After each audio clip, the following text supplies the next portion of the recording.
इसके बाद अगर हम बात करते हैं नौकरी रोजगार का निश्चय 2022 में, देखिए 10 लाख नौकरी देने की बात सामने आई थी। अब तक 5,16,000 नौकरी सरकार ने दे भी दी है, यानी जो वादा किया था उसमें से 10 लाख की जगह अब कहा जा रहा है कि 12 लाख नौकरी दी जाएगी। और पिछले साल 4 साल में 24 लाख रोजगार जो है वो दिया गया है और सरकार ने कहा है कि 10 लाख और रोजगार दिया जाएगा, यानी कि कुल मिलाकर अगर आप देखें तो 34 लाख लोगों को रोजगार देने जा रही है बिहार सरकार। 2022 में 10 लाख नौकरी देने की बात सरकार ने की थी, लेकिन उससे आगे बढ़कर सरकार काम कर रही है। अब तक 5,16,000 नौकरी दे दी जा चुकी है। बिहार सरकार ने अब आगे बढ़कर एक और ऐलान किया है कि अब 10 लाख नहीं बल्कि 12 लाख नौकरी दी जाएगी। और देखिए पिछले 4 साल में 24 लाख रोजगार दिया गया है, 10 लाख और नीतीश कुमार ने कल कहा कि 10 लाख और रोजगार दिए जाएंगे, तो ऐसे में 34 लाख लोगों को रोजगार बिहार में मिलने वाला है।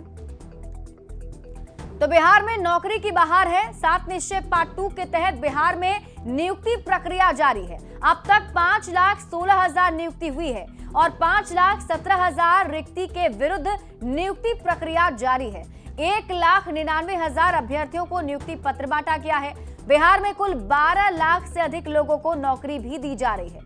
आपको बता दें कि 7 निश्चय में 10 लाख नौकरी देने का लक्ष्य तय किया गया था, लेकिन सरकार इसे बढ़ाकर 12 लाख कर चुकी है, यानी कि 12 लाख युवाओं को सरकारी नौकरी की बात कही जा रही है। दोस्तों वीडियो को पूरा देख लिए। बिहार सरकार 10 लाख के जगह 12 लाख सरकारी नौकरी दे रही है और 33 लाख लोगों को रोजगार। अभी बिहार सरकार के 45 विभाग में 4,80,000 पद रिक्त हैं और ये वैकेंसी 2024 में ही निकल के आएगी। 2025 चुनाव से पहले ये सभी वैकेंसी को क्लियर किया जाए। इसलिए जो भी स्टूडेंट जो भी वैकेंसी आने का इंतजार कर रहे हैं वो सभी वैकेंसी आपको देखने को मिलेगी, इसलिए तैयारी स्टार्ट कर दीजिए। 100 समय अभी अगर आपके पास समय है तो आप तैयारी स्टार्ट कर दीजिए, क्योंकि वैकेंसी आएगी, फॉर्म फिलअप होगा, उसके बाद तैयारी कीजिएगा तो संभव ही नहीं है जो कोई भी एग्जाम आप निकाल सकते हैं। इसीलिए 100 समय आप तैयारी स्टार्ट कर दीजिए, क्योंकि 100 समय तैयारी स्टार्ट नहीं कीजिएगा तो दिक्कत हो। और सिर्फ स्वास्थ्य विभाग में 45,000 पदों पर वैकेंसी निकल के आ रही है और ये वैकेंसी इसी महीने में देखने को मिलेगी। आपको सितंबर में ऑनलाइन आवेदन स्टार्ट हो जाएगा। इसलिए जो भी ये स्टूडेंट तैयारी नहीं कर रहे, तैयारी जोर शोर से शुरू कर दीजिए। चलिए अब हम लोग मेन टॉपिक पे आते हैं। दोस्तों स्क्रीन पर आप देख ही रहे हैं जो संविदा कर्मी को नोटिस हुआ है। अर्चना दी 2 लाव पे पैर रखी हुई, तो इसका परिणाम क्या होगा? तो चलिए इसका परिणाम क्या होगा, इस वीडियो में सारी जानकारी वन बाय वन करके डिटेल्स में बता रहे हैं। आप लोग वीडियो में बने रहिए। तो दोस्तों आपको भी पता होना चाहिए 2 लाव पर पैर रखने का मतलब क्या होता है। तो अर्चना दी क्वालिफाइड है और क्वालिफाइड होने के बावजूद भी 32,127 एनएम बहनों की तरफ से केस लड़ रही है, मतलब हम लोग की तरफ से केस लड़ रही है। ये मुद्दा गंभीर बन चुकी है। लोग सोशल मीडिया पे न्यूज चला रहे हैं, तो यही मुद्दा सुप्रीम कोर्ट में उठेगा। इस बार जो है हम लोग को 17 सितंबर को जो न्यू हेयरिंग डेट मिली है, तो इसमें यही मुद्दा को उठाया जाएगा।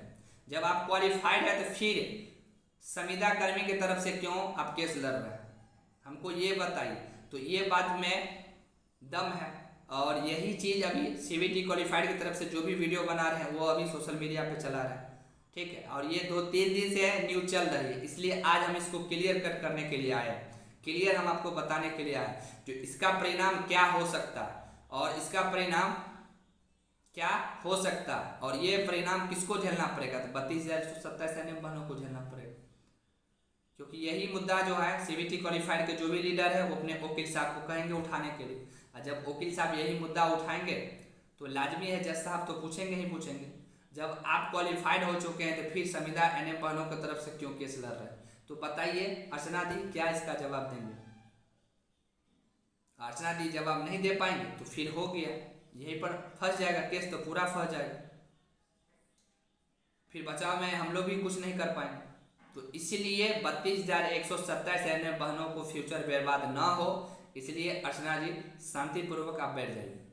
जैसे डबल बेंच में आप कुछ नहीं किए थे, सुरजीत सर के वजह से हम लोग डबल बेंच में केस जीते और सुरजीत सर के वजह से ही सुप्रीम कोर्ट में हम लोग केस जीतेंगे, क्योंकि ये मुद्दा बहुत ही गंभीर हो चुकी है। ठीक है। और जब सीबीटी क्वालिफाइड की तरफ से लोग वीडियो बना रहे हैं, जब न्यूज चला रहे हैं, तो सोचिए ये मुद्दा तो सुप्रीम कोर्ट में उठेगा ही उठेगा, ऐसा नहीं उठेगा। इसीलिए आप लोग जहाँ भी जुड़े हुए हैं या जो भी ये स्टूडेंट अर्चना दी से जुड़े हुए हैं, आप उनको बोलिए, जो आपके तो दोनों हाथ में लड्डू है, तो आप चुपचाप आराम से बैठ जाइए।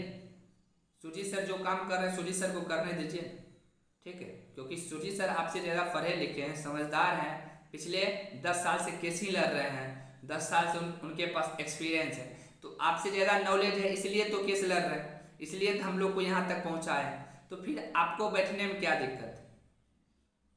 तो आप तो बैठिएगा नहीं। आप तो चाह रहे हैं 32,127 एनएम बहनों को फ्यूचर को हम बर्बाद कर दें अपने चक्कर में। सिर्फ अपने फ्यूचर के प्रति आप इतना संवेदनशील है, तो सोचिए 32,127 एनएम बहन अपने फ्यूचर के प्रति कितना संवेदनशील होगी।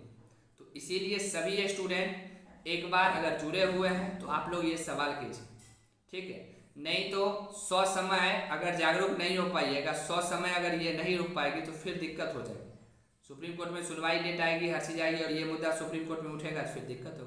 जानते हैं हम लोग कि केस पहले हुआ था, ठीक, ऐसा नहीं, मेरे पास एविडेंस है, हर चीज़ है, सब कुछ मेरे पास है। एक पॉइंट सुजीत सर अपने वकील साहब को नोट करवाए, और कहाँ पर क्या टॉपिक रखना है वो तो आने वाला समय ही बताएगा। इसीलिए अभी ये इसलिए हम आपको बताएं कि सोशल मीडिया पे लोग न्यूज़ चला रहे हैं, जो अर्चना दी 2 लॉ पे पैर रखे, तो फिर इसका परिणाम क्या हो सकता है, तो हम आपको बता दिए इसका परिणाम क्या होगा, समझे। इसीलिए क्योंकि काउंटर एफिडेविट सबको हुआ, पक्ष और विपक्ष, जो पेटिशनर है, जो रिस्पोंडेंट है, सबको जो है काउंटर एफिडेविट देना। तो अर्चना दी अपने जवाब में क्या दे पाए? अर्चना दी नहीं दे पाएगी। सुजीत सर के, हम लोग के एडवोकेट जो है अमन लेखी सर और देवदत्त कामत सर बहस किए, हम लोग को एडवोकेट देंगे, आपको क्या जरूरत है देने का। इसीलिए सभी जानकारी इस वीडियो में बता दिए हैं, आप लोग समझ गए होंगे जो हम क्या आपको बताना चाह रहे हैं, क्या समझाना चाह रहे हैं। और अभी देख लीजिए बिहार सरकार भी आपको लगातार अभी वैकेंसी दे रही है, तो जो भी स्टूडेंट तैयारी नहीं कर रहे हैं, तैयारी जोर शोर से शुरू कर दीजिए। और आप लोग कमेंट करके बताइएगा जो किस वैकेंसी की है आप तैयारी कर रहे हैं, कौन वैकेंसी आने का इंतजार कर रहे हैं, आप लोग कमेंट करके बताएंगे, उसी के अकॉर्डिंग हम आपको क्लास करवाने वाले हैं। और 12 बजे लाइव आते हैं तो सभी हम आपको टॉपिक पर डिटेल्स में बात करने वाले हैं, उसके बाद कल से क्लास स्टार्ट करेंगे, ठीक है। इसीलिए सभी स्टूडेंट 12 बजे लाइव आना नहीं भूलें। इस वीडियो के माध्यम से आपको जो समझाना था हम आपको समझा चुके हैं। अगर नहीं समझ पाए तो 12 बजे लाइव आइए, आपको डिटेल्स में हम समझाने का प्रयास करेंगे। और जो भी स्टूडेंट अभी एनएम के न्यू क्लास नहीं ले लिए हैं तब क्लास ले लीजिए, ठीक है, क्योंकि आज 17वां क्लास होगी, 16 क्लास ऑलरेडी हो चुकी है। स्कैनर लगा दिए, नंबर लगा दिए, ऑनलाइन आपको गूगल पे, फोन पे, पेटीएम से 499 कटवाना है, और यही मेरा व्हाट्सअप नंबर है, स्क्रीनशॉट भेज दीजिएगा, आपको ग्रुप में ऐड कर लेंगे। और अभी 16 क्लास मिल जाएगा, और पर डे जो क्लास हो रहा है वो क्लास भी आपको डेली मिलता रहेगा। इसलिए जो भी स्टूडेंट क्लास नहीं लिए फटाफट क्लास परचेज कर लीजिए, सभी स्टूडेंट जल्दी सभी लोग फटाफट क्लास परचेज कर लीजिए। Thank you.